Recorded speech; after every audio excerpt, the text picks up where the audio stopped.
Post metric શિષ્યવૃત્તિ યોજના એ અત્યાર સુધી શરૂ હતી, જેમાં સરકારે 28/10/2024ના રોજ એક પરિપત્ર કરી મેનેજમેન્ટ કોટાની જે શિષ્યવૃત્તિ હતી એ શિષ્યવૃત્તિ બંધ કરી દીધી છે. અને આની પહેલાં અમે બિરસા મુંડા કચેરી ખાતે ધરણા પ્રદર્શન કરી અને સરકારને ચેતવણી આપી ચૂક્યા છે કે 10 દિવસની અંદર આ શિષ્યવૃત્તિ જે યોજના છે ફરીથી બહાલ કરવામાં આવે.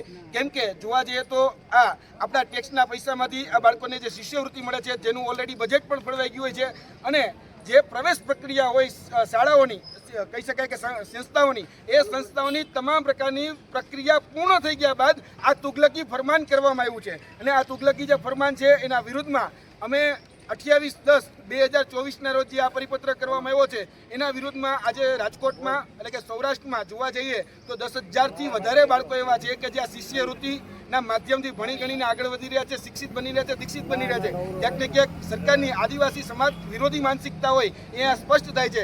કેમ કે આ જે યોજના અંતર્ગત જે કહી શકાય ગ્રાન્ટ આપવામાં આવતી હતી એમાં 75% ગ્રાન્ટ એ કેન્દ્ર સરકાર આપતી હતી અને 25% ગ્રાન્ટ એ રાજ્ય સરકાર આપતી હતી. અને તેના માધ્યમથી આ આદિવાસી સમાજનું બાળક આગળ ભણી ગણી શકે એટલા માટે પોસ્ટ મેટ્રિક શિષ્યવૃત્તિ યોજના 2010થી શરૂ હતી. પરંતુ 28/10/2024ના રોજ જે પરિપત્ર કરવામાં આવ્યો છે તેમાં મેનેજમેન્ટ કોટાની શિષ્યવૃત્તિ જે છે એ બંધ કરી દેવામાં આવી છે. અને આ પ્રવેશ પ્રક્રિયા પૂર્ણ થઈ ગયા બાદ નિર્ણય લેવામાં આવ્યો છે.